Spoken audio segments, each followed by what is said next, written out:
आप देख रहे हैं श्री हरि कृपा आश्रम चैनल। संस्थापक स्वामी श्री हरि चैतन्य पुरी जी महाराज।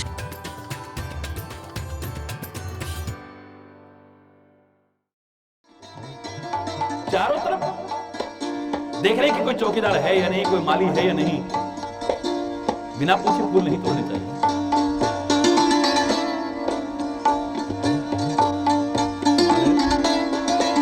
हमारे स्कूल की छुट्टी हो और रास्ते में किसी का आम का बगीचा हो तो आम साफ हो जाएंगे।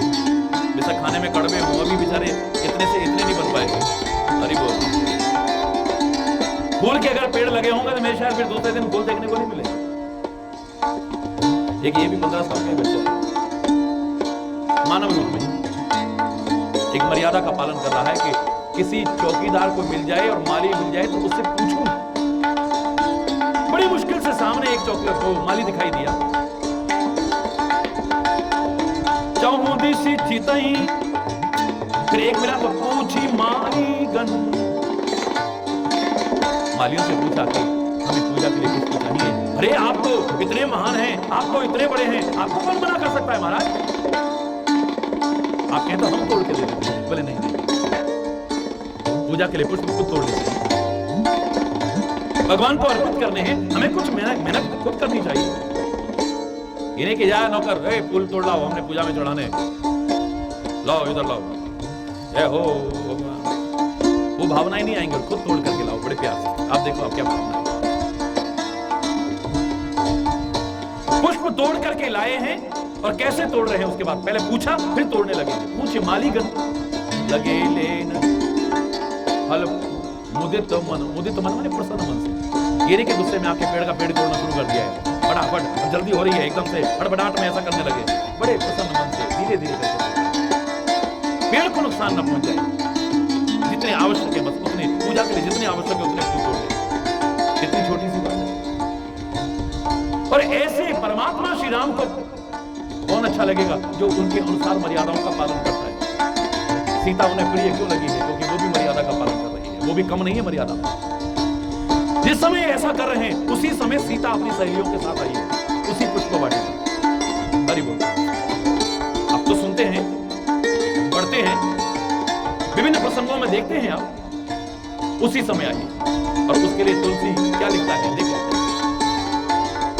गिरिजा पूजन जननी पठाई। अपने राज्य में जा रही है और कोई घूमने के लिए, सैर करने के लिए नहीं जा रही है। काहे के लिए जा रही है? गिरिजा के पूजन के लिए, अर्थात पार्वती की पूजा करने जा रही है। अपने राज्य में आदमी को पूछने की क्या आवश्यकता है? आज की राजकुमारियां अगर हो तो माँ बाप कौन होते हैं? वो तो उनका अपना दायरा है, अपना सर्कल है, अपने ढंग से चलते हैं। अपने ही राज्य में जाना है और कहीं घूमने नहीं जाना है, मंदिर में जाना है, और वो भी खाली सैर करने की, पूजा करने जाना है। फिर भी माता पिता के पूछे भी नहीं जाना। गिरिजा पूजन जननी पठाई, जब मां ने कह दिया है तब। और पठाई माने मां ने भेजा है कि जाओ बेटी जाकर के पूजा करके आओ। हम तो अच्छी जगह तो क्या, बुरी जगह भी जाना हो तो जबरदस्ती हाँ करवाएंगे और फिर कहेंगे हम तो माँ बाप से पूछ के आए थे। उनका पापा पिक्चर देखे हैं? नहीं बेटे नहीं, पढ़ाई का टाइम है, चलो पढ़ाई करो। पापा इतनी अच्छी नई फिल्म लगी है, नई मूवी लगी है, अब सीडी पे देखने में मजा नहीं आएगा ना, वहां पे जाके देखते हैं। बेटा आपको कहा ना प्लीज अपनी पढ़ाई। पापा प्लीज, हमारे सारे फ्रेंड्स आ रहे, बेटा कहा ना चलो पढ़ो। पापा प्लीज, उनका जाओ दिमाग। मैंने कहा पापा से पूछ के आए? बोले हाँ पापा से पूछ के आए हम। अरे ऐसे पूछते हैं। करना अपने मन की है, माँ बाप से थोड़ी पूछते हैं। बिना माँ बाप की आज्ञा के पूजा तक, और वो भी अपने राज्य में, और वो भी मंदिर में पूजा करने के लिए भी सीता नहीं जा रही है, और वो भी अकेले नहीं जा रही है। गिरिजा पूजन जननी पठाई संग सखीले।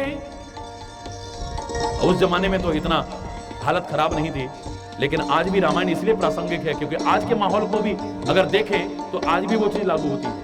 अकेले नहीं, संग सखीले, साथ में सखियां हैं, फ्रेंड्स हैं उसके साथ, सहेलियां हैं उसके साथ, और वो भी ऐसी नहीं जो गलत रास्ते पर चला दे। आजकल जब बच्चे बताते हैं ना गलत रास्ते पर चल करके, भटक करके, दुख पा करके, तब आकर के शरण में रोते हैं, तो बताते हैं कि हमें गलत रास्ते पर ले जाने वाला कोई और नहीं था, हमारी अपनी सहेलियां थी, हमारे अपने रिश्तेदार थे, कोई बाहर का आदमी नहीं। संग सखीले सुभग सयान, सखियां भी ऐसे नहीं उठपटांग जो व्यर्थ के वार्तालाप करे, उठपटांग वार्तालाप करे, कुपंथ पर ले जाए, जो सयानी सखियां गावही गीत मनोहर वाणी। और रास्ते में हो सकता है कोई फालतू बात चालू हो जाती, इसलिए रास्ते में फालतू बात होने का मौका ही नहीं दिया है। भगवान के भजन गाते हुए चल रही हैं, एक बार भी किसी ने एक दूसरे से बात करने की कोशिश नहीं की। मंदिर में जाने का फायदा तब, सत्संग में जाने का फायदा तब।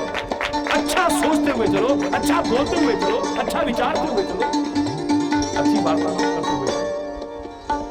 कितनी छोटी छोटी बातें हैं, बहुत बड़ी बड़ी बातों की छोड़िए आप। मंदिर में जाना है, वो भी अपने राज्य में जाना है, अपने मंदिर में जाना है, पूजा करने के लिए जाना है, फिर भी माँ बाप से बिना पूछे बोलो ना नहीं जा रहे, और फिर भी अकेले नहीं जा रही हैं, जबकि उनकी तरफ आंख उठाने की कोई हिम्मत नहीं कर सकता है। और कोई बहुत बड़ी नहीं हो गई है, मात्र 6 वर्ष की है, मात्र 6 वर्ष की। क्या हो गया, दूसरे बच्चा ही तो है, नहीं।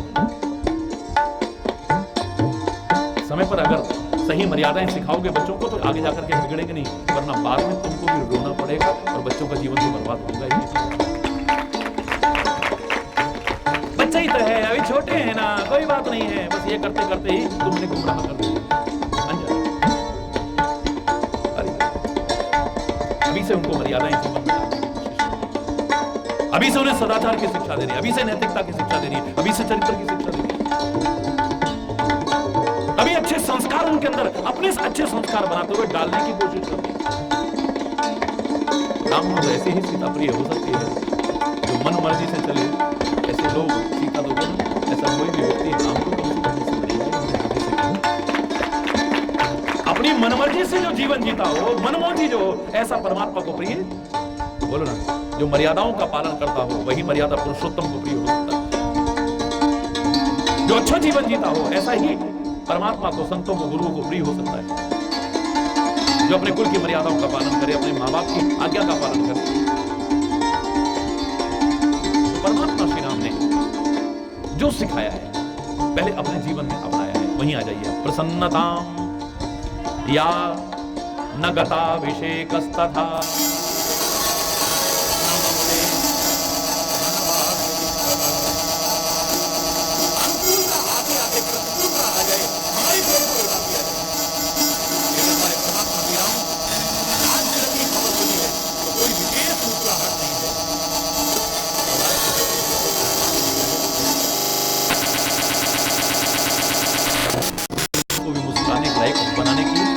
विकसित कर सकता है, दूसरा नहीं कर सकता है।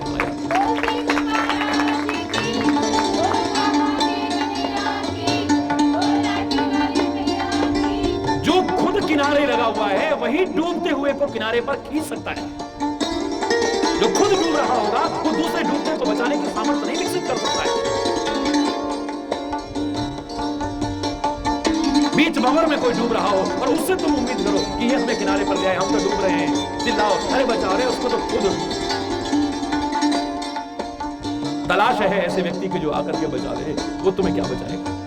जो खुद किनारे लग चुका है वही तुम्हें किनारे ला सकता है। जो खुद शांत है वही तुम्हें शांति, और जो खुद अशांत है वो तुमको शांति क्या देगा? संत शांत है इसलिए उसके दरबार में आके हमें बड़ी शांति मिलती है। गुरु शांत है इसलिए उसके दरबार में आके हमें बड़ी शांति मिलती है। परमात्मा खुद शांत है तभी उसकी शरण में आकर के हमें शांति मिलती है। जो खुद अशांत होगा वो दूसरों को शांति प्रदान नहीं कर सकता। जो खुद प्रसन्न रहना जानता है हर हाल में, वही तुम्हारे अंदर इतनी सामर्थ्य विकसित कर सकता है। उसकी शरण पकड़ लो तो तुम भी हर हाल में मुस्कुराने लग जाओगे, हर हाल में खुश रहना सीख लोगे। एक संतुष्टि का भाव तुम्हारे अंदर जागृत हो जाएगा। कभी भी तुम्हारे अंदर ना हीन भावना आएगी, ना अहंकार तुम्हारे अंदर आ जाएगा। राजा बनने की खबर आई तो अहंकार नहीं आ गया है, अब किसी को कुछ समझो ही ना। और वनवास हो गया है तो कोई मलिनता नहीं है, कोई उदासी नहीं है और किसी प्रकार की कोई हीन भावना नहीं है। हरि बोल। प्रसन्नताम या न गताभिषेकस्तथा न ममले वनवास दुःखतः मुखाम्बुज श्री रघुनंदनस्य में, ये मुख कमल है। हरि बोल। मुख को कमल की तरह ही बनाना, क्योंकि कमल ऊंचा होता है और मुख भी हमारा परमात्मा ने ऊंचा बनाया है। पैर हमारे चाहे कीचड़ में रहे, लेकिन हमारा ऊपर जैसे बनाया है हर अंग, उसका स्तर ऊंचा ही उठा है। हमारी आंखों का स्तर बोलो क्योंकि भगवान ने इन्हें ऊंचा बनाया। मस्तिष्क का स्तर, जोर से बोलिए, कानों का स्तर, इनमें नीचे स्तर की बातें ना, और वो तभी होगा जब गलत संगति में नहीं बैठो। इन कानों का स्तर, हमारी नासिका का स्तर, हमारी जबान का स्तर ऊंचा उठा रहे, हमारे हृदय का स्तर, हमारे कर्मों का, हमारे हाथों का स्तर, कि पैर चाहे कीचड़ में रहें, इसी संसार की दलदल में रहें, इसी संसार को जिसे आप गंदा कहते हो, मैं तो नहीं कहता, इसी में रहें, लेकिन तुम अपने जीवन को ऐसा बनाओ कि कमल की तरह ये ऊंचा उठा रहे, इस पर किसी भी गंदगी का प्रभाव न आने पाए। अगर तुमने ऐसा कर लिया है, तभी मैंने आपसे कहा था, ऐसे लोगों के साथ ही कमल शब्द जुड़ता है। उनका चेहरा नहीं कहते, मुख कमल कहते, उनकी आंखें नहीं कहते, नेत्र कमल कहते, उनके हाथ नहीं कहते, कर कमल कहते, उनके पैर नहीं कहते, चरण कमल कहते। वो अपने मुंह से बोल रहे ऐसा नहीं कहते, वो खामोजा, अंबुज माने भी कमल है, मुखार बिंद, अरविंद माने भी मुखार बिंद से बोल रहे हैं, वो अपने मुखार बिंद से कमल शब्द। और ऐसा हो सकता है, असंभव नहीं है कुछ। मैंने कहा ना, लगन और उत्साह हो और परमात्मा का स्मरण करके सच्ची निष्ठा से आप प्रयास करो, तो दुनिया का कोई काम असंभव नहीं है। आप असंभव को भी संभव करके दिखाने की सामर्थ्य हो सकते हैं। तुलसी जैसा एक छोटा सा पौधा, जंगल की घास, परम पूज्य गोस्वामी तुलसीदास बन सकता है। बोलो ना, लगन होनी चाहिए। बस एक बात चुन गई है कि पत्नी ने इतना कह दिया है कि जितना प्यार तुम मुझसे करते हो, इतना अगर परमात्मा से किया होता तो तुम कहां से कहां पहुंच जाते। मैंने कहा पहुंच के दिखाई। अरे मैं नहीं कह रहा कि घर बार छोड़ देना तुलसी के। ये उदाहरण इसलिए दिए जाते हैं कि लगन का परिणाम दिखाया है, निष्ठा का परिणाम दिखाया है, प्रयास का परिणाम दिखाया है, परमात्मा के सुमिरन का परिणाम दिखाया है कि व्यक्ति कितना भी नीचे स्तर पे क्यों ना हो, एक दिन बहुत ऊंचे स्तर पर पहुंच करके दिखा सकता है। कुछ भी असंभव नहीं होता। कालिदास जैसे व्यक्ति का अपमान अगर होता है कि तुम्हारी जैसे मूर्ख से शादी करके पछता रही हूं, मेरा तुम्हारा संबंध तभी हो सकता है जब पहले ज्ञान अर्जन करो। इतनी सी बात चुन गई है और उसने कोशिश की, पूरी लगन से कोशिश की है। तो आपको पता है, जब वो विद्या अध्ययन करके वापस लौटा, आज सुबह ही मैंने बताया था आपको, तो 3 प्रश्न पूछे हैं परीक्षा लेने के लिए पत्नी ने, और 3 प्रश्नों के उत्तर देने के लिए 3 ग्रंथ तैयार कर दिए इसी कालिदास ने, जो महाकाव्य के नाम से जाने जाते हैं। अगर लगन हो तो व्यक्ति कहां से पहुंचे। अगर हमारे अंदर है कि हमें ये करना है, और ऐ परमात्मा तू हमारा सहयोग करना, तू हमारे पर कृपा करना, गुरु महाराज आपकी कृपा हो, बस संसार में कुछ भी असंभव नहीं है। मुखाम मुझ श्री रघुनंदनस्य में सदास्तु सा मंजुल मंगल प्रदा। तो परमात्मा श्री राम का जो मुखार बिंद है, जो हर हाल में मुस्कुराता रहता है, जो मंगल प्रदान करने वाला है, शुभ शुभ करने वाला है, वो हमारे पर भी और ऐसी कृपा करे कि हमें भी हर हाल में मुस्कुराना आ जाए। ये रोने की आदत ना रहे बजाय बात में। अच्छा होते हुए भी हमें रोने की आदत पड़ चुकी है, सब कुछ होते हुए भी हमें रोने की आदत पड़ चुकी है। कोई ना कोई अभाव हमें जीवन भर खलता रहता है, कोई ना कोई अभाव हमें अंदर अंदर कचोटता रहता है। ऐसा व्यक्ति कभी प्रसन्न नहीं रह सकता। परमात्मा श्री राम स्वयं अपने जीवन में करके दिखा रहे हैं कि जो अयोध्या में मुझे आनंद आता है, वही वन में भी आता है। जो प्रसन्न मैं अयोध्या में रहता हूँ, राज्य में रह करके, वही वन के अंदर रह करके भी प्रसन्न रहता हूँ। इतनी प्रतिकूलताओं में भी प्रसन्न रहता हूँ। मैं अगर रोया हूँ तो किसी के प्यार में रोया हूँ, किसी के दुख में रोया हूँ, किसी की मुसीबत में रोया हूँ, वरना अपने कष्टों से कभी रोने की कोशिश नहीं की है। और तुम मेरे भक्त होकर के इन विशेषताओं को अपने जीवन में लाने की अगर कोशिश नहीं करते, तो तुम कैसे मेरे भक्त हो? हरि बोल। परमात्मा से प्रार्थना करो कि उनका जो मुख कमल है वो हमें सदा मंगल प्रदान करने वाला हो। अर्थात उनके चेहरे को अब हम देखें तो वो विशेषताएं हमारे अंदर भी आ जाए। ये परमात्मा ऐसी कृपा। हम भी ये नहीं कि जरा सा हमारा अच्छा हुआ, हम बुरे खुश हो गए, और जरा सा हमारे मन के प्रतिकूल हो गया, मुंह ऐसे लटक गया जैसे पता नहीं अब क्या होने वाला। हर हाल में मुस्कुराना, हर हाल में प्रसन्न रहना, जिसे मैं तो किसको राम का ही स्वरूप मान लो, जिसे हर हाल में मुस्कुराना, हर हाल में प्रसन्न रहना आ गया, और अपनी हर क्रिया के द्वारा लोगों को प्रसन्नता देना आ गया, लोगों को सुख देना आ गया। कौन जाएगा जंगल में? इतना ऊंचा राज्य का सम्राट जंगल में ऋषि मुनियों की कुटियाओं में जा करके भी उनको सुख दे रहा है, आनंद। मैं तो इन्हें कहता हूं सेवक। परमात्मा तो ये अपने आप बन जाते हैं, परमात्मा तो ये अपने आप सिद्ध हो जाते हैं अपने कर्मों से, लेकिन समाज के सच्चे सेवक नहीं है। ये समाज सुधारक नहीं है, समाज सेवक है। इनमें सेवा नहीं। सेवा करने में पहला नियम यह है कि तुम जिसकी सेवा कर रहे हो उसको सुख पहुंचाने का भाव हो, अपने सुख भावनाओं के मेरे को सुख मिल जाए। जो अपने सुख की कामना कर रहा है वो कभी भी सेवा नहीं कर पाएगा, चाहे किसी की भी सेवा कर पाएगा। राष्ट्र की सेवा करना चाहे और वो कामना करे कि मेरे को सुख मिल जाए, ऐसे देश के गद्दार ही हो सकते हैं जो अंग्रेजों से मिलकर के, मुगलों से मिलकर के कहीं के ऑनरी मजिस्ट्रेट बन गए, कहीं के नवाब साहब बन गए, कहीं के राय साहब बन गए। वो देश के गद्दार ही हो सकते हैं। राष्ट्र का सेवक, राष्ट्र का भक्त तो कहता है कि मुझे चाहे काले पानी की सजा हो जाए, चाहे कोड़े पड़े, चाहे फांसी की सजा हो जाए, चाहे कितनी भी यातनाएं दी जाएं, पर मेरे राष्ट्र को, मेरे राष्ट्रवासियों को सुख मिल जाए, स्वतंत्रता का सुख मिल जाए, आजादी का सुख मिल जाए। मैं यही प्रयास करता हूं। वो कष्ट पाकर के भी सुख पहुंचाने का भाव रखता है, अपने सुख के लिए प्रयास नहीं करता है, अपने आनंद के लिए प्रयास नहीं करता है। इनको कैसे कुछ दे सकते हैं? राष्ट्र का सेवक राष्ट्र को देने की भावना रखता है, राष्ट्र से लेने की कामना नहीं रखता है। हम पहले सोचते हैं हमें मिला क्या, सत्संग में हम गए हमें मिला क्या, हम गुरु की शरण में गए हमें मिला क्या, हम प्रभु का नाम लेने लगे हमें मिला क्या। पहले ये पूछता है आदमी, पहले सोचता है हमें मिला क्या। अरे तुम जीवन को ऐसा बना लो कि तुम लाख कोशिश करके जो हासिल नहीं कर पाओगे, मैं चैलेंज करता हूं, तुम्हें उनकी कृपा से वैसे ही मिल जाएगा। पर तुम्हारे अंदर भावना ये होनी चाहिए कि हम न सोचें कि हमको मिला क्या, हम ये सोचें किया क्या है अर्पण। हम न सोचें कि हमको मिला क्या, हम ये सोचें किया क्या है अर्पण।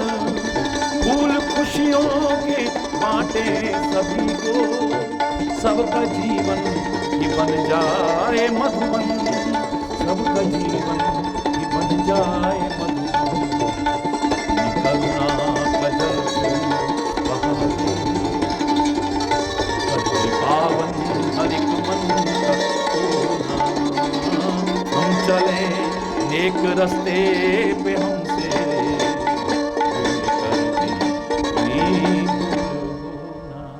इतनी शक्ति हमें देना दाता। मन का विश्वास, विश्वास कहां कमजोर होगा? जब हमारे मन के अनुकूल नहीं होगा। क्या मिला जी हमें? हरि बोल। और वहां पहला प्रश्न यह है कि हमने क्या दिया है? मां बाप ने हमें क्या दिया है? खाली हाथ निकले थे हम अपने घर से, कहने वालों तुम्हें जन्म दिया है, तुम्हें पाला है, तुम्हें पोसा है, तुम्हें आज इस लायक बनाया है, जहां पहुंचे हो उनकी कृपा से पहुंचे हो, तुम अपने आप नहीं पहुंचे। हमें तो धक्के मार के निकाल दिया तो क्या हो गया? उन्होंने कोई ऐसी बात कही होगी तभी तुम वहां से निकले, और तुम्हारे मन में वो चोट पहुंची और तुमने प्रण ले लिया कि हम इस लायक बन के दिखाएंगे। ये भी उनकी कृपा है जो जानबूझ के तुम्हें ऐसी बात उन्होंने कही। अगर उन्होंने न कही होती तो आज तुम इस लायक न बने होते, घर से निकले ना होते, वहीं पर बिल्कुल निकम्मों की तरह बैठे रहते। तुम दावे से कह रहा हूं।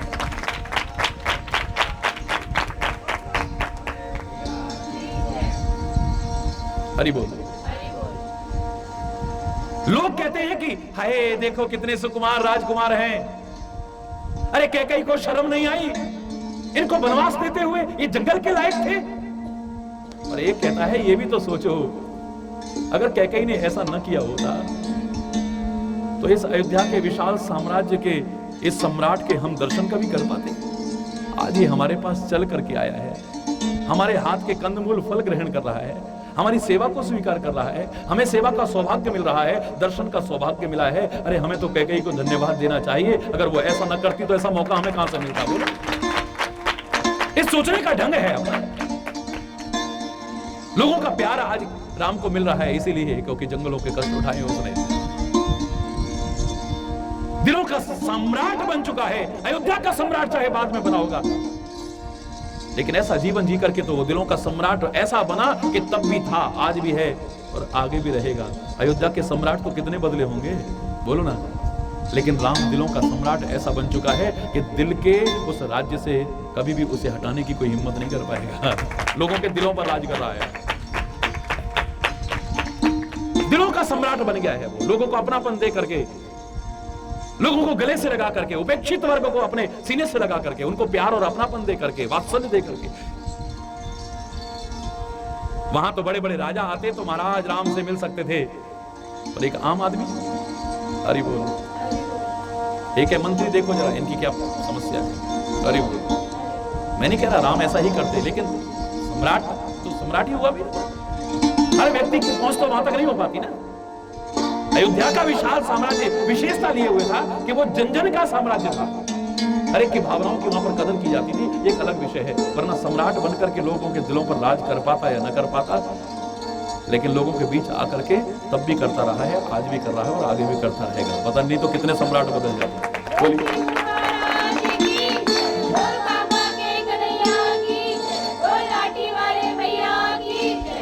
और विशेषता देखिए,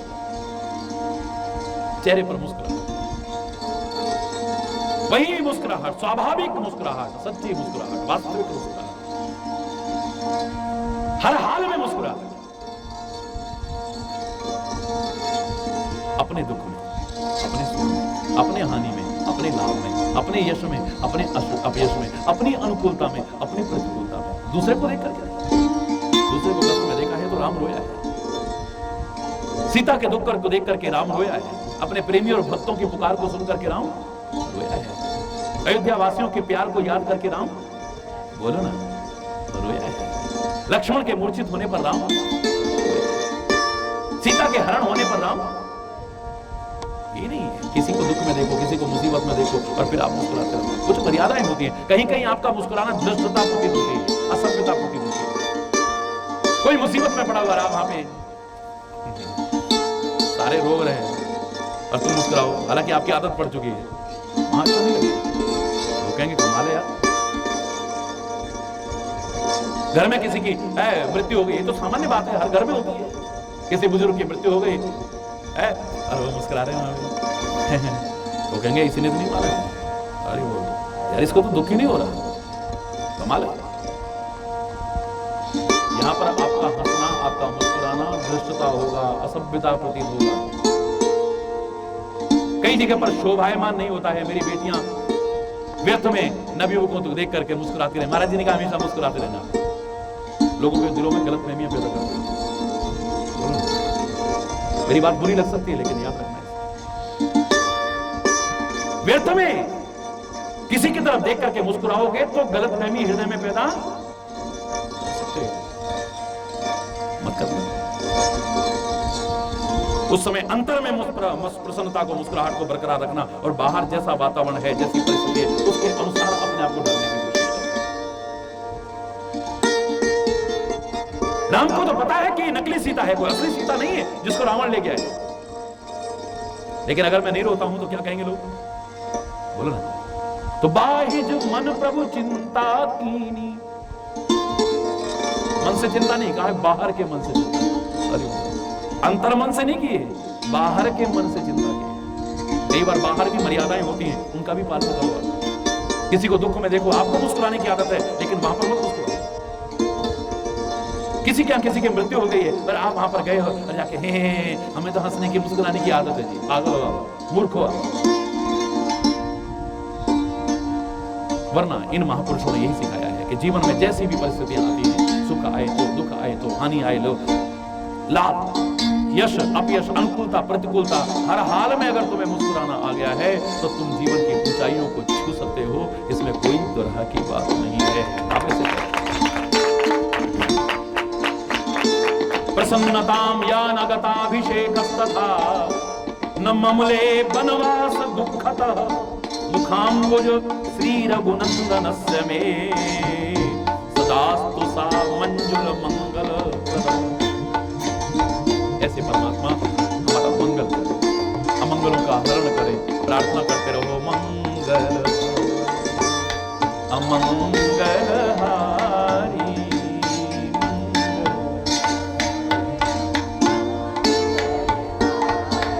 द्रवहु सुदशरथ अजिर बिहारी।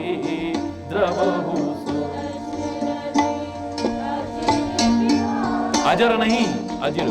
द्रवहु सुदशरथ अजिर बिहारी। द्रवहु अजिर माने आंगन, दशरथ के आंगन में विहार करने वाले हे राम। द्रवहु, द्रवहु माने कृपा। कौन से राम? जो मंगल करने वाले हैं और अमंगलों का हरण करने वाले हैं। वो दशरथ में आंगन में विहार करने वाले राम हम पर भी कृपा करें, हमारे भी अमंगलों का हरण करें, जीवन में मंगल ही मंगल। और सच में जिसने ऐसा जीवन बना लिया है वही दूसरों का मंगल कर सकता है, दूसरों के अमंगलों का हरण कर सकता है। मैंने कहा ना, राम को कोई आवश्यकता नहीं है ये सब करने की,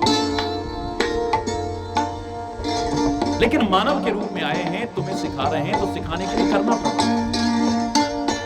वो निर्गुण निराकार ब्रह्म गुण ग्रहण कर रहा है, अवगुणों से दूर रह करके दिखा रहा है कि तुम कैसे अवगुणों से दूर रह करके गुण अपना सको।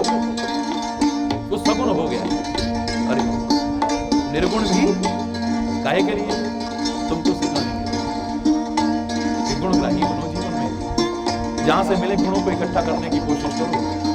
तुम तो पैसा इकट्ठा करने की कोशिश तो कर रहे हो, पर गुण इकट्ठा करने की, योग्यता इकट्ठा करने की कोशिश नहीं कर रहे। याद रखना, अगर तुम्हारे अंदर योग्यता और गुण न हुए तो इकट्ठा किया हुआ पैसा भी बर्बाद कर सकते हो, गंदी आदतें लग जाएंगी। और अगर तुम्हारे अंदर गुण और योग्यता हुई तो पैसा तो तुम्हारे आगे पीछे डोलेगा। मैं दावे से कह रहा हूं, तुम्हारे चरणों में तुम्हारे अंदर योग्यता होनी चाहिए भाई। पैसा तो इकट्ठा हो जाएगा आपके पास, लेकिन योग्यताएं इकट्ठी नहीं हो सकती है, गुण इकट्ठे नहीं हो सकते। अगर आपके अंदर गुण हैं, आपके अंदर योग्यताएं हैं, आपके अंदर विशेषताएं हैं, आपको सम्मान भी मिलेगा, आपको धन भी मिलेगा, आप जो चाहते हो आपको मिल सकता है। लेकिन अगर ये चीजें आपके अंदर ना हुई तो फिर पैसा, आपके अंदर योग्यता है, आप बड़ी सुंदर पेंटिंग कर लेते हैं, लेकिन आपके पास पैसा नहीं है, आप धीरे धीरे कोशिश कर सकते हैं। योग्यता होनी चाहिए। नौकरी नहीं मिल रही, कोई बात नहीं, योग्यता तो है आपके अंदर। आप एक दिन ऐसा कर सकते हो, शायद नौकरी करके इतना न कमा पाते, आपके यहाँ लाइन लगी रहेगी। अगर आपके अंदर योग्यता है, लोग सीखने के लिए लालायित रहेंगे कि इसके हाथ से सीखना है, इसी से सीखना है, किसी और से जाकर के हमें नहीं सीखना है। आपके अंदर कोई तकनीकी ज्ञान है आपके पास में। मैंने देखा है, लोग नई दुकान है, घर की सामर्थ्य नई दुकान खोलने की, नौकरी कहीं मिल नहीं रही है, लेकिन उनको गाड़ी की मरम्मत करना आ गया। सड़क के ऊपर 2-4 औजार लेकर के बैठ जाते हैं, शर्म नहीं करते। धीरे धीरे इस लायक बन जाते हैं कि मैंने ऐसे लोगों को बड़े बड़े गैराज खोल दिए। योग्यताओं को अपने अंदर लाने की, गुणग्राही बनो, विशेषताएं अपने अंदर लाने की कोशिश करो। ये बाकी चीजें तो तुम्हारे पास अपने आप आती रहेंगी, उनके लिए तुम्हें प्रयास करने की आवश्यकता नहीं है। तुम चाहते हो हमारी पूजा हो जाए तो बनो ना इस लायक। तुम चाहते हो हमें सम्मान मिले तो बनो ना इस लायक।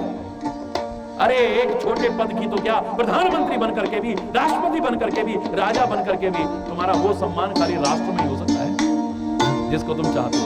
अरे वो औपचारिक हो सकता है, वहां भी वहां का राष्ट्रपति तुम्हारा कर दे, इसलिए क्योंकि मैं इनके राष्ट्र में आऊंगा तो ये भी मेरा करेंगे। हमारे सलामी गारत में वहां ऐसा हो जाए, ये हो जाए, वो हो जाए, वरना राष्ट्र में आप वहां पर घूमिए, आपको कौन जानता है। आप बाजार में घूम जाओ, कोई वहां पर नहीं रहे प्रधानमंत्री, तो आप उनके प्रधानमंत्री थोड़ी ना। इसलिए हमारी नीति में कहा, स्वदेशे पूज्यते राजा विद्वान सर्वत्र पूज्यते। राजा की तो अपने देश में ही पूजा होती है, लेकिन विद्वान को जहां जाएगा उसकी वहीं पर पूजा होगी। तुम विद्वता लाने की कोशिश करो, तुम योग्यता लाने की कोशिश करो, तुम विशेषताएं लाने की कोशिश करो। जहां जाओगे तुम्हारा सम्मान होगा, जहां जाओगे धन तुम्हारे आगे पीछे होगा, जहां होगा जहां भी जाओगे पद तो तुम्हें अपने आप खींचेगा भाई, लोग पद देने की कोशिश करेंगे।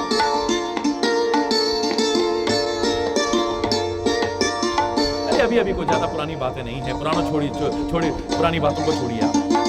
आपके देश का राष्ट्रपति बना है, तुम लोग हीन भावना रखते हो कि हम छोटे परिवार में पैदा हुए हैं। कैसे परिवार में पैदा हुए? कैसे? एक मछुआरे के परिवार में, शायद आपकी निगाह में बहुत बड़ा परिवार नहीं होगा, आपकी निगाह में। मैं तो किसी को छोटा बड़ा नहीं मानता हूं। अरे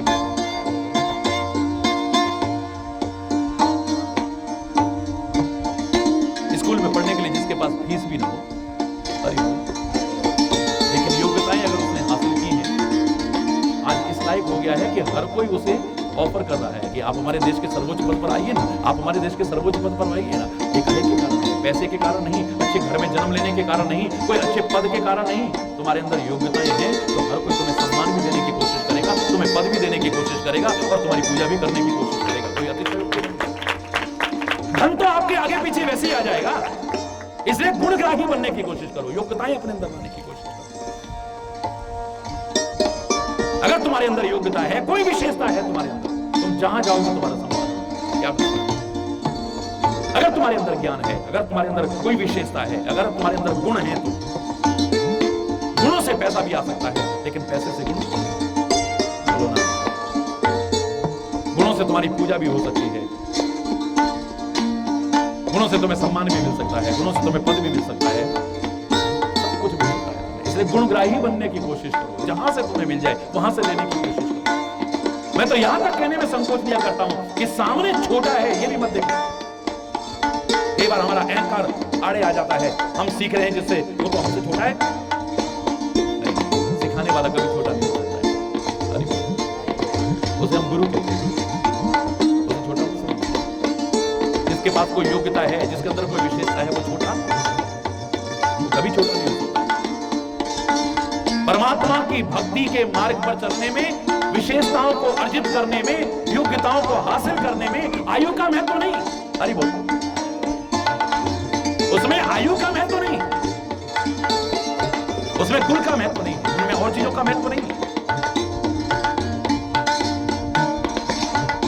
बताइए क्या आयु थी संत ज्ञानेश्वर की? अरे बोलो, बहुत बड़ी आयु थी क्या? बहुत छोटी आयु थी। संत ज्ञानेश्वर का नाम सुना ही नहीं आपने? सुना है ना? तो बहुत बड़ी आयु थी, छोटा। उसकी गीता भी पढ़ी है आपने? वही संत ज्ञानेश्वर थी ना जिन्होंने गीता भी लिखी?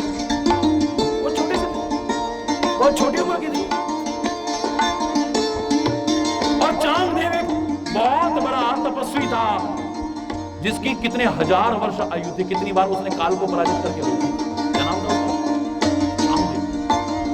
चांगदेव नाम था शायद। अरे वो शायद यही था, मेरे को तो ऐसा ही याद आ रहा है। 17 बार तो उसने काल को पराजित कर दिया था। इतना महान तपस्वी, इतने हजार वर्ष आयु, लेकिन जब उसका यश फैलने लगा संत ज्ञानेश्वर का, उसे बड़ी ईर्ष्या होने लगी। अरे मैंने ये देखा कि ईर्ष्या तो हर जगह पैदा हो जाती है, जलन हर जगह होने लगती है।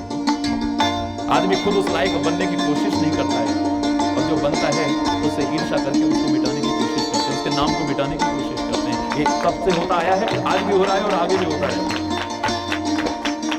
खुद बड़प्पन के काम नहीं कर सकते हैं। एक बार कोई कह रहा था, बोले साहब फलाना कर रहा, अरे कल को कुरान बताओ, और दुनिया कहां से आके पूछ रही है, और हम तो इतने गुड्डे है गए, जब से माला रटे हमें तो कोई पूछे ही ना। हरी बोल है, कहा वही तो है। हरी बोल, नाम को मिटाने की कोशिश करेंगे, उसको बदनाम करने की कोशिश करेंगे, उसके लिए गलत होता क्या है हमारी? हम किसी का बड़प्पन देख नहीं सकते, किसी को बढ़ते हुए, भाई भाई को बढ़ते नहीं देख सकता भाई। आज तो मैं अपने अभाव से इतना दुखी नहीं हूं जितना किसी के बढ़ते हुए प्रभाव को देख करके दुखी हूं। मेरी स्थिति बन चुकी है, किसी का प्रभाव क्यों बढ़ रहा है, मुझे ईर्ष्या हो जाती है। स्कूल में मास्टर जी ने कहा एक लंबी लाइन खींचो, तो सिर्फ पेंसिल चला करती थी, सब बच्चों ने ऐसे किया, लंबी लाइन खींच दी, इसे मिटाओ, छोटा करो, इसे यही करते थे ना, गलत कह रहा हूं, यही करते थे ज्यादातर बच्चे, 99% बच्चे। कोई एक बच्चा सैकड़ों में होगा जो उस लाइन से भी लंबी लाइन खींच दे, क्योंकि गुरुजी ने यही तो कहा था कि लंबी लाइन खींचो। ये तो कहता कितनी लंबी, मेरी यही तो कहा था इसे छोटा करके दिखाओ। अब छोटा करने के दो तरीके हो सकते हैं, एक तो उसे मिटा करके छोटा कर सकते हो, या उसके सामने उससे भी लंबी लाइन खींच दो, वो अपने आप छोटी हो जाएगी। अरे जिससे तुम जलन कर रहे हो उससे भी बड़प्पन के काम करो, वो तो अपने आप छोटा हो जाएगा। उसके नाम को या उसको मिटाने से छोटा नहीं कर पाओगे।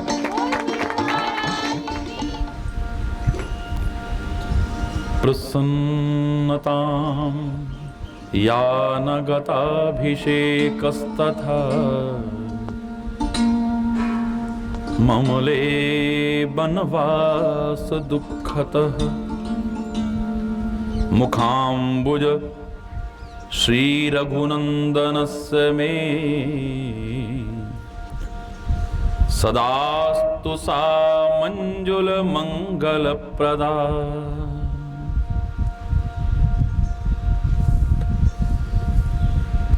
इस श्लोक को भी मेरे साथ बोलने की कोशिश करेंगे आप लोग। प्रसन्नतां या न गताभिषेकस्तथा न ममले बनवास दुःखतः मुखाम्बुज श्री रघुनन्दनस्य मे सदास्तु सा मंजुल मंगलप्रदा।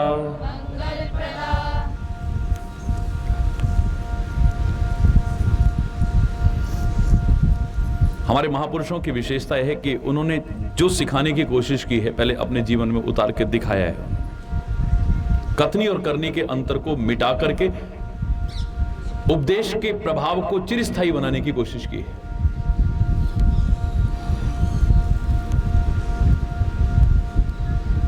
हम लोगों के पास ज्ञान तो सिखाने को बहुत होता है, पर अपने आचरण में कितना है ज्ञान, ये कई बार विचारणीय प्रश्न हो जाता है।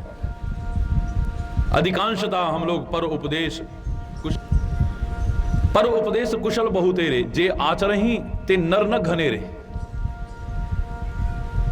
दूसरों को उपदेश देने के लिए हमारे पास बहुत है, पर वो उपदेश हमारे आचरण में कितना आता है, आचरण में लाने वाले उस उपदेश को बहुत नहीं है, उंगलियों पर गिनने लायक होते। और आज तो विशेष तौर से जब लोग प्रश्न करते हैं, महाराज जी इतनी ज्यादा कथाएं हो रही हैं, इतने ज्यादा प्रवचन हो रहे हैं, इतने धार्मिक अनुष्ठान हो रहे हैं, लोगों के जीवन में परिवर्तन क्यों नहीं दिखाई दे रहा है? हरि बोल। लोगों के जीवन में परिवर्तन क्यों नहीं दिखाई दे रहा है? तो मैंने उनसे इतना ही कहा, मैंने कहा मेरे भाई धार्मिक अनुष्ठान बड़े हैं, मैं मानता हूं, जगह जगह कथाएं हो रही हैं, प्रवचन हो रहे हैं, यज्ञ हो रहे हैं, तीर्थों पर भीड़ बढ़ी है, मंदिरों में, गुरुद्वारों में, मस्जिदों में, चर्चों में भीड़ बढ़ी है। ये अनुष्ठान कहलाते हैं। धर्म के अनुष्ठान चाहे बड़े हों, लेकिन धर्म का अनुसरण, धर्म का आचरण अपेक्षाकृत उतना नहीं बड़ा है। और धर्म खाली अनुष्ठान का विषय नहीं है, ये आचरण का विषय है। जब तक हमारे आचरण में नहीं आएगा तब तक विशेष लाभ मिलने वाला नहीं। और इसका जो असर क्यों नहीं पड़ रहा है? इतनी कथाएं हों, इतने सत्संग हों, इतने उपदेश हों, और फिर लोगों के जीवन में वो परिवर्तन देखने को ना मिले। उसके अनेक कारणों में से सबसे प्रमुख कारण मैं अपने वर्ग को मानता हूं कि जो हम उपदेश देते हैं उसे अपने जीवन में नहीं उतारते हैं। लोग हमारी कथनी और करनी का जब अंतर देखते हैं तो हमारे उपदेश का प्रभाव चिरस्थायी नहीं रहता है। लालच न करने का संदेश देने वाला जब बात बात में लालच करे, गुस्सा न करने का संदेश देने वाला बात बात में तमतमाता रहे, भेदभाव न करने का संदेश देने वाला गरीब का, अमीर का, छोटे का, बड़े का, हिंदू का, मुसलमान का, विभिन्न प्रकार के मतभेद करे, जो भी वो शिक्षा दे रहा है उसे अपने जीवन के आचरण में ला करके अपने जीवन का अभिन्न अंग बनाने की कोशिश जब तक नहीं करता है तो दुनिया पर उस उपदेश का प्रभाव चिरस्थायी नहीं होता है। क्षणिक प्रभाव पड़ सकता है, थोड़ी देर के लिए आदमी बड़ा प्रभावित हो जाएगा, अरे साहब क्या बात कही है, क्या बात कही है। क्षणिक प्रभाव पड़ सकता है, और वही अगर आचरण में आ जाए तो एक बार मैंने कहा था, पुराने जमाने का किस्सा था, मां अपने बच्चे को एक संत के पास ले गई जिनके उपदेश के कारण लाखों लोगों ने अपने गंदे व्यसनों का परित्याग किया था। महाराज मेरा बच्चा गुड़ बहुत खाता है, इसके दांत खराब हो गए हैं, आपने तो लोगों की शराबें छुड़वा दी, नशीले पदार्थों का सेवन छुड़वा दिया, गंदी आदतें छुड़वा दी महाराज, जुए छुड़वा दिए आपने, मेरे बच्चे का गुड़ भी छुड़वा दो ना, ये खुद ना सोता है ना हमें सोने देता है, सारी रात परेशान रहता है और हमें भी परेशान करता है, गुरु महाराज कुछ इसे सिखा दो ना। महाराज कहने लगे, अच्छा मां ऐसा करना तुम 15 दिन के बाद में आना। क्यों महाराज? प्रश्न मत करो, 15 दिन बाद आना। 15 दिन के बाद मां अपने बच्चे को लेके फिर संत के पास में पहुंची। संत ने इतने प्यार से समझाया, डरा के समझाया, हर तरह से जैसे समझा सकता था समझाने की कोशिश की। बच्चे के दिमाग पे असर पड़ गया, उसने संकल्प ले लिया कि आज से मैं गुड़ नहीं खाऊंगा। और उसका प्रत्यक्ष प्रमाण यह हुआ कि घर में पहले ताले में रखा जाता था गुड़, फिर भी पता नहीं कहां से चाबी निकाल नुकोल के या उसकी डुप्लीकेट बना करके या कैसे कैसे वो गुड़ निकाल के खा जाता था। अब 2-4 दिन मां ने देखा तो उसके बाद तो खुला गुड़ छोड़ दिया, बच्चा गुड़ उठा ही नहीं रहा। 1 दिन 2 दिन 10 दिन 15 दिन महीना 1.5 महीना हो गया, बच्चे ने गुड़ को हाथ ही नहीं लगाया। अरे बोल, बच्चे ने गुड़ खाना बंद कर दिया। मां बड़ी प्रभावित हुई संत से कि देखो उनके उपदेश का असर हो गया, चलो उनको धन्यवाद तो कह के आए। अब बच्चा का दांत का दर्द भी बंद हो गया है, चैन से सोता है, हमें भी सोने देता है, चलो उनको धन्यवाद कहते हैं। गुरु महाराज बड़ी कृपा हुई आपकी। कृपा तो परमात्मा की है मां। गुरु महाराज कृपा चाहे आपकी हो या परमात्मा की हो वो बाद की बात है, लेकिन मैं एक प्रश्न पूछना चाहती हूं। संत तो बड़े दयालु होते हैं, बड़े कृपालु होते हैं, किसी का दुख एक क्षण को नहीं देख पाते हैं। आपने मुझे 15 दिन और कष्ट में क्यों रहने दिया? मेरे बच्चे को भी 15 दिन कष्ट और क्यों उठाने दिया? क्यों, क्या हो गया मां? आपने कुछ बोलना ही तो था, आपने कुछ समझाना ही तो था। यही बात 15 दिन पहले भी बोल सकते थे। 15 दिन बाद आना, तो 15 दिन पहले बोल करके अगर आपने से सिखा दिया होता तो ये 15 दिन कम से कम और जो कष्ट हमने उठाया उससे तो बच जाते। संत बड़े सरल शब्दों में कहते हैं, मां मैं 15 दिन पहले भी सिखा सकता था, आराम से सिखा सकता था, और हो सकता है क्षणिक प्रभाव इस बच्चे पर पड़ भी जाता, लेकिन मां उस समय तक गुड़ में खुद खाया करता था। हो सकता है असर पड़ जाता, लेकिन कभी ये जब मेरे को गुड़ खाते देखता तो कहता, वाह बाबा जी खुद तो गुड़ खाते और हमसे कहते गुड़ मत खाया करो। मेरे उपदेश का प्रभाव चिरस्थायी नहीं रहना था। इन 15 दिनों में पहले मैंने गुड़ खाना छोड़ा है। अरे बोल, पहले गुड़ खाना मैंने छोड़ा है, तब इसको सिखाया है। मैं दावे इस बच्चे पर मेरे उपदेश का प्रभाव अब चिरस्थायी होगा, यह कभी मिटने वाला नहीं है, क्योंकि जो मैंने सिखाया है पहले अपने जीवन में। तभी मैंने कहा था, माता पिता बच्चों को सिखाना चाहें, शिक्षक विद्यार्थी को सिखाना चाहे, संत समाज को सिखाना चाहे, गुरु अपने शिष्य को सिखाना चाहे, जो सिखाना चाहता है जब तक अपने आचरण में नहीं लाएगा उसके उपदेश का प्रभाव पड़ने वाला हरगिज भी नहीं है। फिर तो खाली टाइम पास हो रहा है। अश्लील मनोरंजन की बजाय एक स्वस्थ मनोरंजन मात्र है, विशेष लाभ मिलने वाला नहीं है।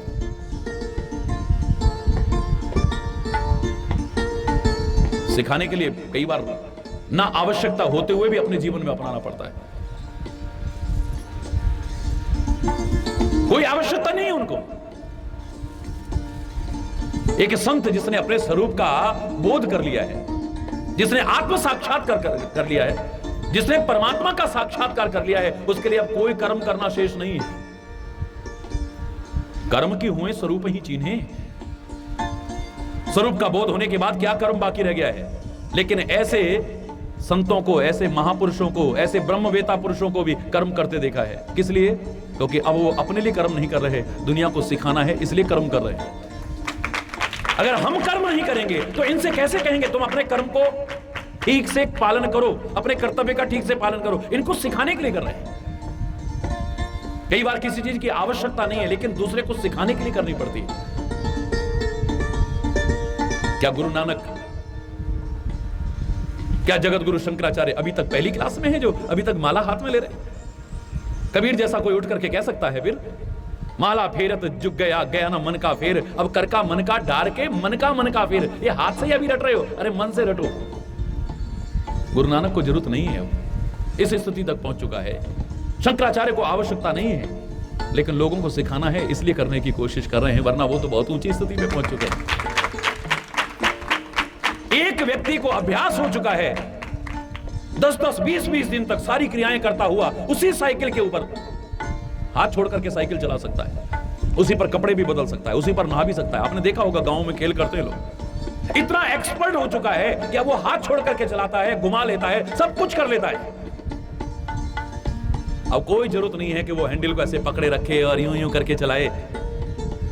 एक साइकिल हो, स्कूटर हो, मोटरसाइकिल हो, कार हो, हाथ छोड़ के चला लेते हैं लोग। नहीं, उनको कोई आवश्यकता नहीं है, अब इतना अभ्यास दृढ़ हो चुका है उन्हें।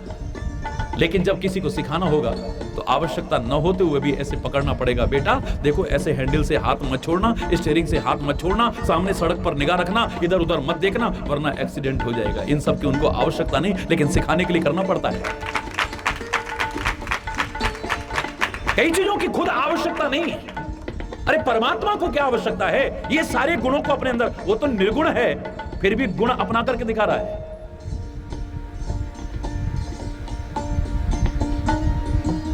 निराकार है वो, फिर भी आकार में आकर के सीमा और मर्यादाओं का पालन कर रहा है। उसे क्या आवश्यकता है? कोई आवश्यकता नहीं है उसको। लेकिन इन संसार के लोगों को सिखाना है तो पहले पालन करना पड़ेगा, तभी प्रभाव पड़ेगा, वरना प्रभाव पड़ने वाला नहीं। महात्मा गांधी कोई ब्लड प्रेशर का पेशेंट नहीं था, लेकिन कस्तूरबा ब्लड प्रेशर की पेशेंट हो गई थी। अरे बोलो, डॉक्टर ने मना कर दिया था कि अब तुम्हें नमक नहीं खाना है, लेकिन नमक का लालच ऐसा था, उसके बिना फीका लग रहा था, स्वाद नहीं लग रहा था। हम स्वाद देखते हैं, गुण नहीं देखते हैं, लाभ नहीं देखते हैं, शरीर को क्या मिल रहा है। यहीं से घपला शुरू हो जाता है। अरे वो हम स्वाद देखते हैं, हमारी जीभ को स्वाद कैसे लग रहा है।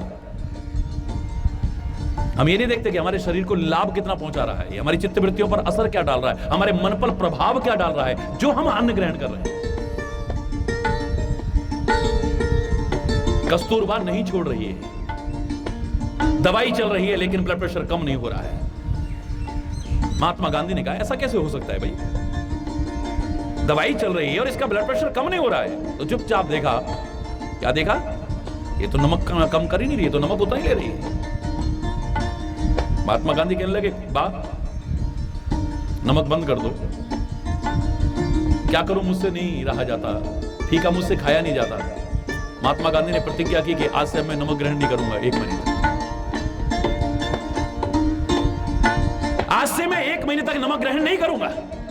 और आप जानते हो कितना जिद्दी था, सचमुच उसने नमक का परित्याग कर दिया। एक दिन उसे शर्म आने लगी कि मेरी वजह से इन्होंने नमक छोड़ दिया जबकि इनको जरूरत नहीं थी, अब मैं नमक ना छोड़ूं तो मुझे शर्म आनी चाहिए। उसने नमक छोड़ दिया, उसको सिखाने के लिए कई बार। क्या करें महाराज जी, टीवी के आगे से बच्चे हटते नहीं, पहले तुम्हें हटना पड़ेगा।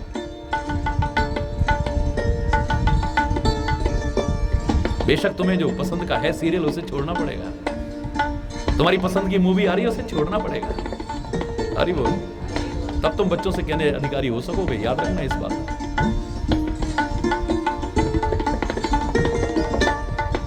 जब तुम अपना लोभ संवरण नहीं कर पा रहे हो तो बच्चों से कैसे कह सकते हो तुम पढ़ाई करो।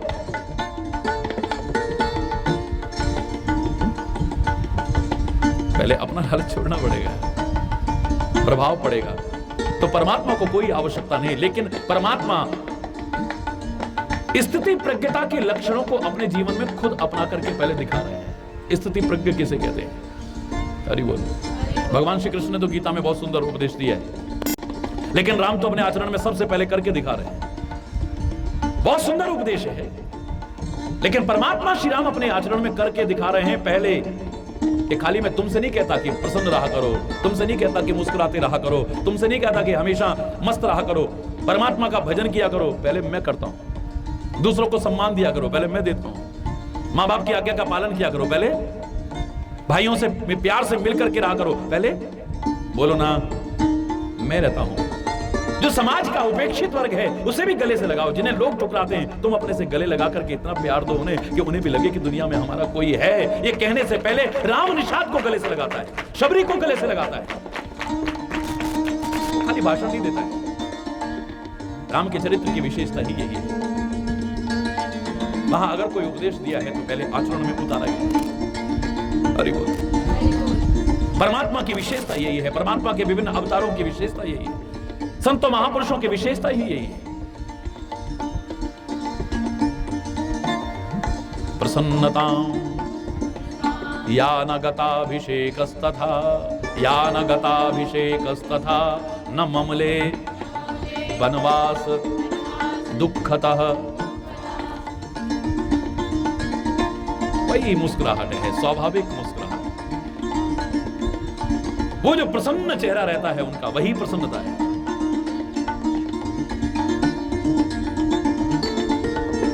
जो ये सिखा रहा है कि तुम्हें दुनिया के अगर विकारों से मुक्ति चाहिए तो हमेशा प्रसन्नता को अपना लो। याद होगा आपको एक वाक्य मैंने कहा था जो अपने जीवन में उतारने के लिए संकल्प लिया था बचपन में। By being pleasant always and smiling, it takes you near to God, nearer than any prayer. By being pleasant always, not only for a moment, हमेशा प्रसन्न रहना और मुस्कुराते रहना, ये परमात्मा के जितने करीब ला देता है, इतना तो दुनिया की और कोई प्रार्थना ला नहीं सकती है। चैलेंज करके कह रहा हूं, हमेशा प्रसन्न रहना और हमेशा मुस्कुराते रहना इतना सरल भी नहीं है और असंभव भी नहीं है। हरि बोल। इतना सरल भी नहीं है पर असंभव भी नहीं है। आप चाहो तो कर सकते हो, अभिमान करके नहीं, परमात्मा का नाम लेकर के कोशिश तो करो।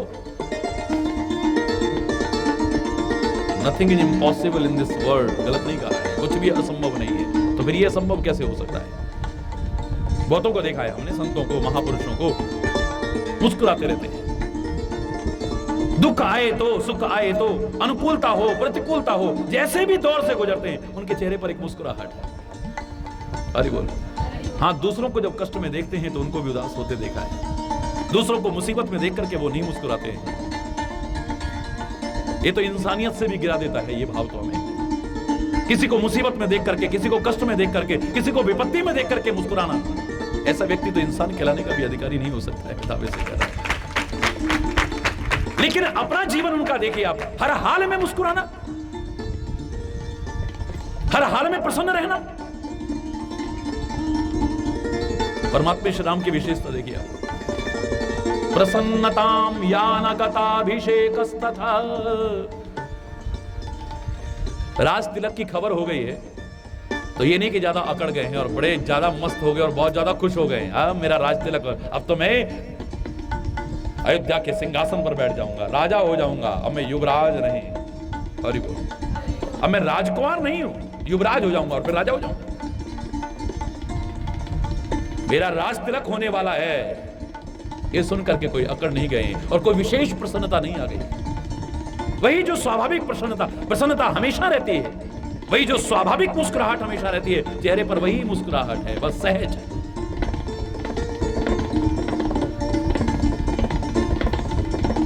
और वनवास होते होते, राज तिलक होते होते वनवास हो गया है तो चेहरे पर कोई उदासी नहीं आई है। ये सिखाने से पहले अपने जीवन में अपना करके दिखाता है राम। राज तिलक की खबर सुनी तो कोई विशेष मुस्कुराहट नहीं है, और राज तिलक होते होते वनवास हो जाए, हमें कोई खुशखबरी मिलती है, हम पागल हो जाते हैं। अरे बोल। और अचानक उसका उल्टा सुनने को मिल जाए तो पूछो मत, हवा टाइम टाइम फिस, क्या हो गया, क्या बताएं यार, इतने खुश हुए, हमने सुना ऐसा हमको होने वाला है, लेकिन ये तो और उल्टा हो गया, मुंह लटक जाता है। हरि बोल। राम अगर सिखा रहा है कि तुम्हें विकारों से मुक्ति चाहिए, विकृतियों से मुक्ति चाहिए, तो हमेशा मुस्कुराओ, प्रसन्न रहो, स्वाभाविक मुस्कुराहट रखो, सहज मुस्कुराहट रखो। इसे खोने की कोशिश मत करो। सुख में भूलो नहीं, दुख में भूलो नहीं, सोते जगते कभी नाम भूलो नहीं। ये नहीं कि जरा सुख आ गया तो बहुत ज्यादा अकड़ गए और दुख आ गया तो जरा सी देर में हालत खराब हो गई। राज तिलक होते होते वनवास हो गया, चेहरे पर जरा सी मलिनता नहीं है, वही स्वाभाविक मुस्कुराहट लेकर के चल रहे हैं।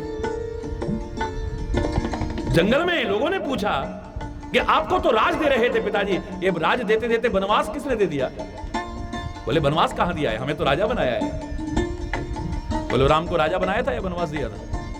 बोलो ना, वनवास दिया था ना। लेकिन राम क्या कहता है, पिता दीन मोहे कानन राजू, पिता दीन मोहे कानन। तुम कैसे कह रहे हो पिताजी ने मुझे वनवास दे दिया? अरे मुझे तो जंगल का राज्य दिया है, उन्हें निर्द्वंद होकर के घूमूंगा, स्वतंत्र होकर के घूमूंगा मैं।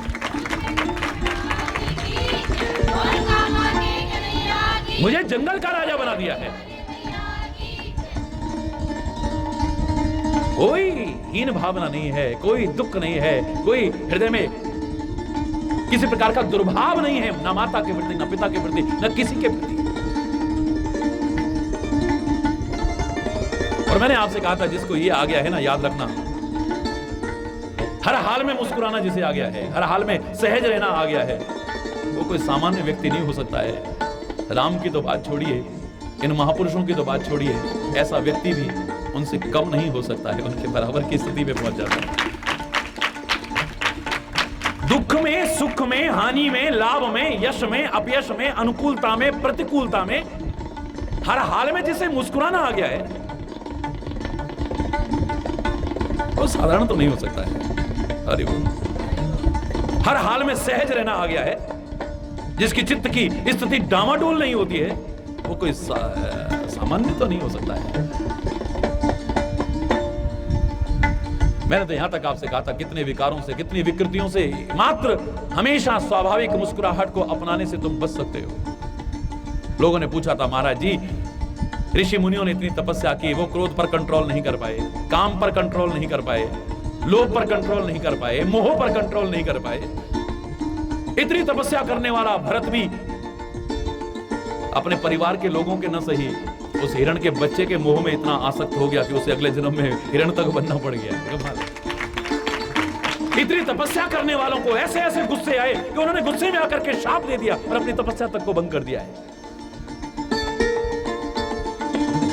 अप्सराएं आई और उनके अंदर काम पैदा हो गया है। अरे बोल, ये सारे के सारे विकारों से वो भी नहीं बच पाए, अहंकार से नहीं बच पाए। तो फिर हमारा तो कोशिश करना बेकार है। जब इतने लोगों ने इतनी तपस्याएं की और फिर इन विकारों पर नियंत्रण नहीं कर पाए, तो हम क्या कर पाएंगे? इसलिए हम तो कोशिश नहीं करते महाराज। अरे बोल, मैंने कहा छोटा सा सूत्र दे देता हूं, तुम कर सकते हो, अभिमान तो मत करना। छोटा सा सूत्र दे देता हूं, अगर इसे अपना लोगे तो वो हजारों वर्ष तपस्या करने वाले ऋषि मुनि चाहे अपने गुस्से पर कंट्रोल कर पाए नहीं कर पाए, बदले की भावना पर कंट्रोल कर पाए कि नहीं कर पाए, नफरत पर कंट्रोल कर पाए कि नहीं कर पाए, अहंकार पर कंट्रोल कर पाए कि नहीं कर पाए, अपने विकारों पर कंट्रोल कर पाए या नहीं कर पाए, लेकिन चैलेंज करके कहता हूं तुम जरूर कंट्रोल कर जाओगे। आप इसे आजमा के देख लीजिए। और वो सूत्र क्या है? हमेशा प्रसन्न रहना, हमेशा मुस्कुराते रहना। बस एक स्थिति छोड़ करके, किसी को दुख में देख करके मत मुस्कुराना, किसी को संकट में देख करके बोलो ना, जोर से बोलो, किसी को विपत्ति में देख करके मत मुस्कुराओ, वरना सामान्य हर समय एक स्वाभाविक मुस्कुराहट हो चेहरे की। ये मुस्कुराहट जहां आपके चेहरे का सौंदर्य निखार देगी, आपके व्यक्तित्व में निखार ला देगी, आपके पाचन तंत्र को ठीक रखेगी, ये डॉक्टर्स भी कहते हैं, आपकी आयु में वृद्धि करेगी, आपके संबंधों की मधुरता को और बढ़ाएगी, लोगों के करीब लाने की कोशिश करेगी आपको ये। वहीं पर आपको इन विकारों से विजय दिला सकती है दिखावटी मुस्कुराहट नहीं, नकली मुस्कुराहट नहीं, स्वाभाविक मुस्कुराहट। क्योंकि नकली मुस्कुराहट भी हमने लोगों की देखी है, मैंने बताया था आपको। हवाई जहाज में आप घुसते ही आपको एयर होस्टेस नमस्कार, और चाहे तुम्हारे जाते अरे वो मुस्कुरा रहे, लेकिन नकली मुस्कुराहट है। असली मुस्कुराहट बोलो ना, उसकी मजबूरी है, वेलकम करना है उसको। समाचार सुनाने वाला दुनिया भर के समाचार, दुखद समाचार तक सुना देगा, जिनको सुनकर के आप रो पड़ेंगे, लेकिन समाचार खत्म हुए नमस्कार यहां तक छोड़ा देगा। ये असली मुस्कुराहट नहीं है, बोलो ना, ये नकली मुस्कुराहट। स्वाभाविक मुस्कुराहट वास्तविक मुस्कुराहट जिसे मिल गई है, मैं दावे से कह रहा हूं बहुत सारे विकारों से आपको मुक्त करा देगी, हमेशा के लिए, क्षणिक नहीं। हमेशा जो मुस्कुराएगा वो गुस्सा करके दिखा दे मेरे को, चैलेंज है मेरा। दो काम कभी एक साथ नहीं हो सकते हैं। आप जोर जोर से हंसना चाहो, हो, ऐसे ठाका मार करके, और गाल भी बुलाना चाहो, कर लोगे? दो काम एक साथ करके दिखा दे, चैलेंज है मेरा, गुलाम हो जाऊंगा उसका। दो काम, कितना भी बढ़िया कुशल एक्टर हो, कुशल अभिनेता हो, ये दो काम एक साथ करके दिखा दे, गाल भी फुलाई रख सके और जोर से ठाका मार करके हंसे, ये दो काम एक साथ। ठीक ऐसे ही गुस्सा और मुस्कुराहट को भी आप एक साथ नहीं रख सकते हो। गुस्सा आता है तो आपकी मुस्कुराहट उड़ जाती है, और मुस्कुराहट आ जाती है तो कितना भी गुस्सा आ रहा हो वो सारा का सारा उड़नछू हो जाता है। अगर आपको मुस्कुराना आ गया है हमेशा, कितना भी गुस्सा आ रहा हो बताओ, और जरा सी मुस्कुराहट आ गई आपको, गुस्सा उड़नछू, बोलो होगा कि नहीं? और कितनी भी मुस्कुराहट है आपके चेहरे पर, आपको गुस्सा आ गया तो मुस्कुराहट कहां जाएगी बोलो? पता नहीं कितने विघ्नों से बचा देगी आपको। मैंने आपसे कहा था कि बाहर लू चल रही हो, आग बरस रही हो, उसमें मुस्कुराते बहुत मिल जाएंगे, लेकिन अंदर क्रोध की आग जल रही हो, द्वेष की आग जल रही हो, बदले की आग जल रही हो, इन आग के जलते हुए कोई मुस्कुरा के दिखा दे, ऐसा एक आदमी नहीं मिलेगा आपको। मुस्कुरा नहीं सकता है, अहंकारी आदमी नहीं मुस्कुरा सकता है। जो किसी से घृणा करता है वो मुस्कुरा नहीं सकता है। आप चेहरा ही बिल्कुल अजीब सी शक्ल कर लेते हैं लोग, मियां रोते क्यों? बोला सूरत ही ऐसी। अरे गुस्सा करते हुए आप मुस्कुरा के दिखाइए जरा। परमात्मा के स्वरूप में सबसे बड़ी विशेषता आपको यही मिलेगी, विभिन्न स्वरूपों में। प्रसन्न वदनम ध्यायेत सर्व विघ्नोपशांतये। प्रसन्न वदन, परमात्मा का स्मरण कीजिए, सारे विघ्न शांत हो जाएंगे आपके। तो यहां पर ये नहीं कहा कि प्रसन्न वदन, परमात्मा का स्मरण करने मात्र से ही सारे विघ्न शांत हो जाएंगे। उस प्रसन्नता को तुम भी अपना लो तो तुम्हारे भी विघ्न शांत हो जाएंगे, ये कहा है नहीं। कितने विघ्न तो जीवन में हमें आगे नहीं बढ़ने देते हैं। आदमी रोता बिलखता ही रहता है, आए मेरा राजपाट छिन गया, आए मेरा वो हो गया, आए मैं तो मर गया, बस इसी में लगा रहता है। वर्तमान में जिस स्थिति में